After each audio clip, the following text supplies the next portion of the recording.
Hi folks, Tacitus today, your pushback channel, and thank you for joining this audio live stream.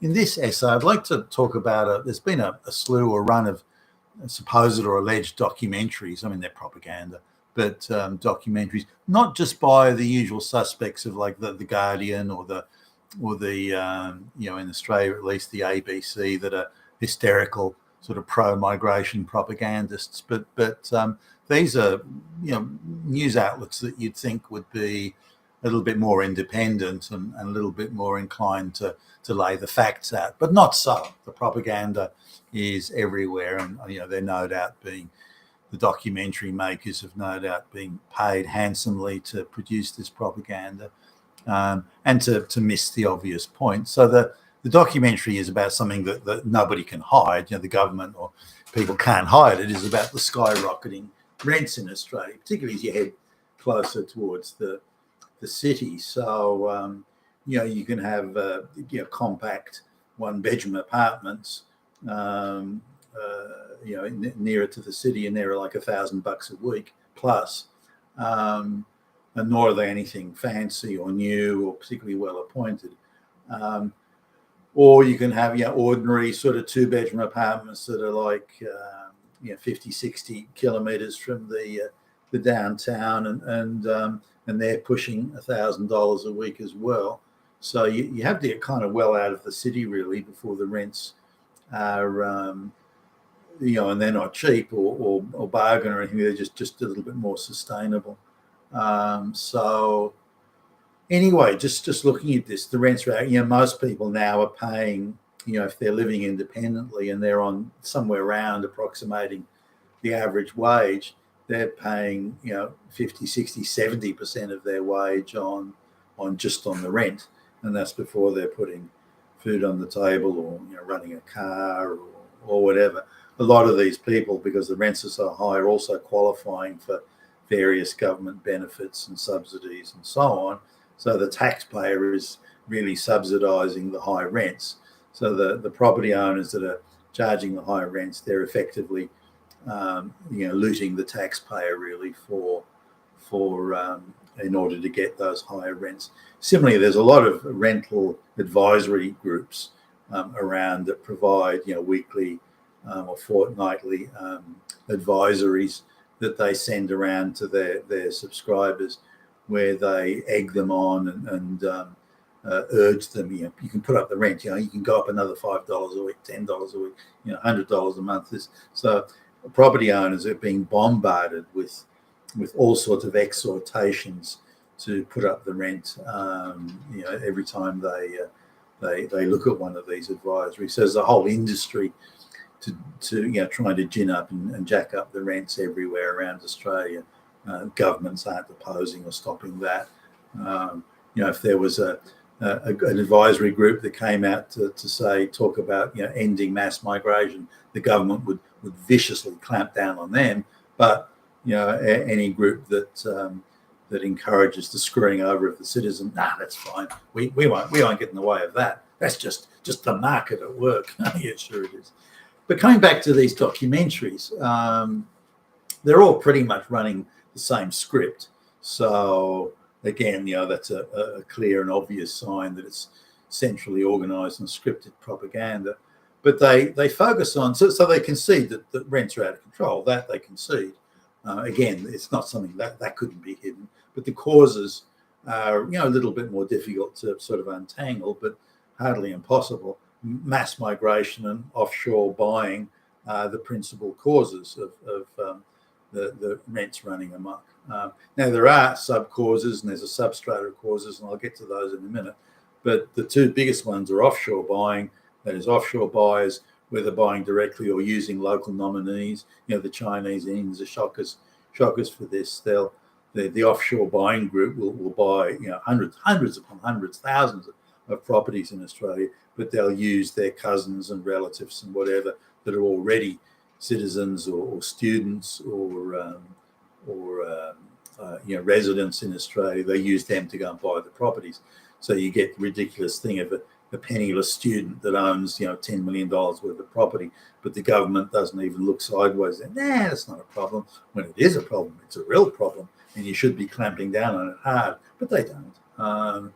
So those are the big issues, the big ticket causes of runaway rents. Now there are again some subset issues, and I'll come back to those shortly. But the documentaries focus on the pathos stories. Now, here's Billie Jean. Billie Jean's mentally retarded. She's also a single mother with 5 children. Billie Jean can't afford the rent because the rents are high. But the solution here is, well, just Billie Jean has to get more government handouts, more welfare, more government housing, more in America it's called Section 8. It's called Housing Commission in Australia, but just more government house. So the government has to build more social housing, and they have to spew out more welfare. But again, this is the thing where the taxpayer is subsidising the property owner to charge the rent, and is creating an artificial demand that otherwise doesn't or wouldn't exist. You can't just charge rent when there's nobody to rent the property. Now, certainly when I was a kid going around, there's more properties to rent than there were people looking for properties. So you could get some very good deals on I remember renting a beachfront property with 2 bedrooms furnished for like $40 a week with a garage. Rented a 1-bedroom, quite compact by the way, but a 1-bedroom property with a garage and storage area furnished for $18 a week and so on. But that was a long time ago. But today those properties are $500 and $800 a week respectively. So the one compact 1-bedroom is about $550 a week, and the 2-bedroom is about $850 or about $900 a week. Wages haven't gone up anywhere near as much as the rents have gone up. So the rents are out of control, no question about it. But in the days, again, when I was looking, they would cut deals with you on the spot. Firstly, you didn't have to go at a particular inspection time. You would just say you're interested, and they would take you straight out there. You could get a personal appointment at any time. So you go and look at the place, and if the rent was, for example, if the rent was $25 a week, so, and you look like you might be interested, they just cut a deal with you on the spot. We can do it for 20 if you want, guaranteed no rent increases for 2 years. Things like those were the sort of deals you could do back then.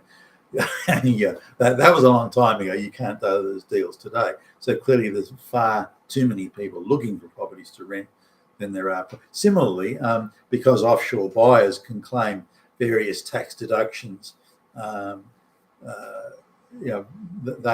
not under pressure to rent the property. The other thing that was also a big difference then is that the people that were renting properties, they needed the income from the rent. They needed it.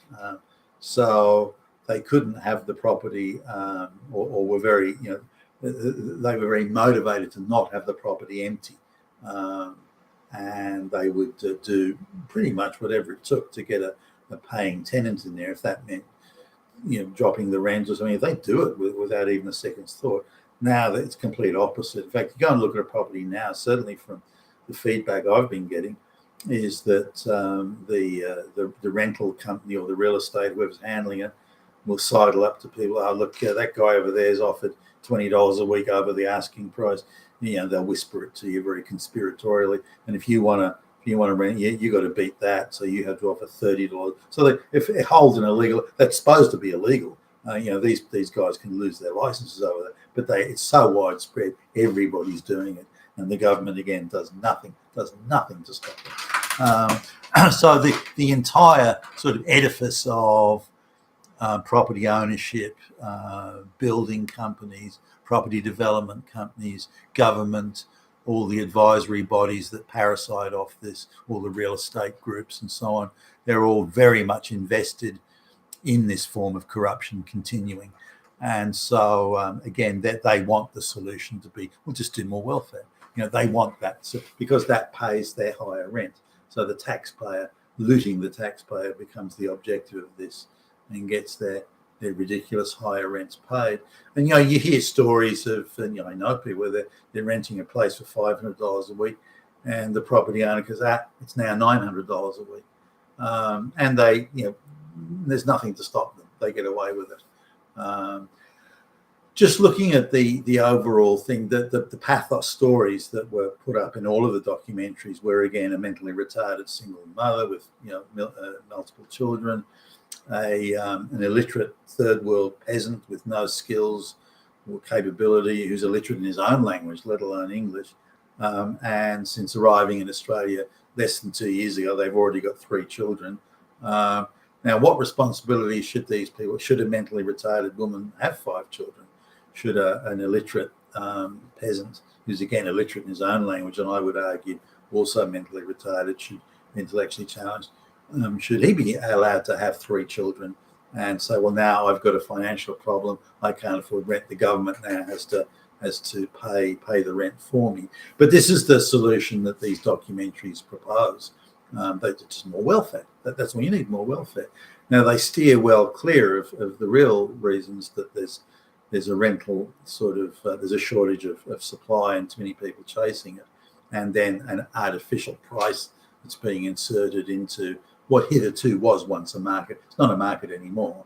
The price effectively is cartel type pricing. If even one apartment or house in an area increases its rental, all the others follow, because the advisory companies that do it. So the guy down the road is getting another $100 a month. You do it too, and then suddenly all the prices go up. So it's not market forces at work. Far from it. It's push marketing and leading by the nose. But again, no government the government isn't stopping that or even impeding it. Whereas I think these people should be held accountable for that. Now, particularly given they're probably being bribed or rewarded somehow through the back door. Now, on the matter of none of the cases that were put up as these are the victims of high rent, the quadriplegic and this and that, and all these people. These are people who will be having difficulty no matter what the rent or no matter what the circumstances. This is, they're putting those up as the pathos cases, but those people will be in difficulty no matter what. What they should be looking at is the people with a decent, education. They're working, they're maybe it's around the average wage, maybe a bit more, somewhere around, up to sort of 1.5 times the average. It's them that are suffering. It's people that otherwise would be doing okay that are suffering. So if you want to live on independently, even a half decent place in a half decent suburb, you're still going to be paying over 60% of your income in rent. Or a mortgage, it doesn't really matter either way. And that's the real tragedy at the moment, that people that only 50 years ago could afford a house, a family, and dependent 2.5 children, and own a car and do all this thing, that they are now in a situation where they can't afford to take a shit. They're in very difficult economic circumstances, and this is the problem. And this is the tragedy, and this is the story that really needs to be told. That 50 years ago, that person would be well off. They would have serious purchasing power. And yet those people in that same situation today, maybe even being better educated than they were back then, they, or more time at school and college anyway, they are now in a situation where they have to live hand to mouth because the costs of living, rent and mortgage are primary among them. Costs of living have gone up to such an extent that they're now on the borderline of being impoverished, even though they've got their full-time job and they've got a better than average wage and so on. Now, they're not in the top tier of income, of course. Those people don't have a problem, but they're the people that do that sort of work now are the diversity directors on their $500,000 a year.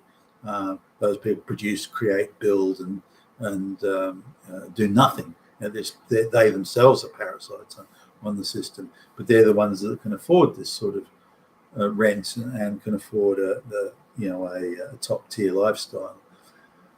So what should they be talking about? Well, the sub-tier issues are that the government 20 odd years ago, the government made it a little bit easier to get tax offsets for people that wanted to invest in property. Now, they did this just before the mass migration wave started, and you have to believe that, I would believe anyway, the two are related.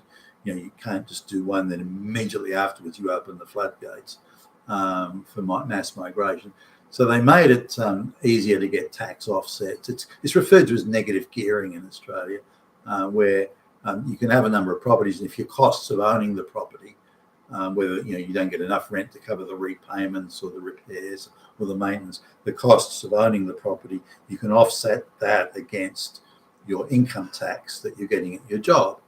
Now, for people who've got reliable, jobs for life type incomes, guaranteed, jobs for life type incomes, that was just a license to print money for them, and they went and invested heavily in real estate, knowing in advance. So it's insider trading, knowing in advance that the mass migration wave would start, very soon afterwards, and would artificially drive up the prices.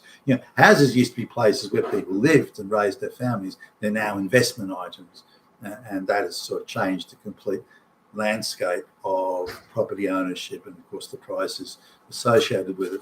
But these documentaries, not one of them mentioned anywhere at any time mentioned mass migration, not once. None of them mentioned foreign offshore buying, where offshore buyers using local nominees are buying up thousands of properties and leaving them empty and vacant, and therefore, again, creating an artificial shortage that otherwise wouldn't exist. None of that gets mentioned. The only thing they keep on coming back to is, see this quadriplegic, see this mentally retarded mother, single mother. We need more welfare, which again is a way of saying that the government and the taxpayer should pay for these higher rents that shouldn't have existed in the first place. You've been a Tacitus today, your Pushback channel. Thank you for listening.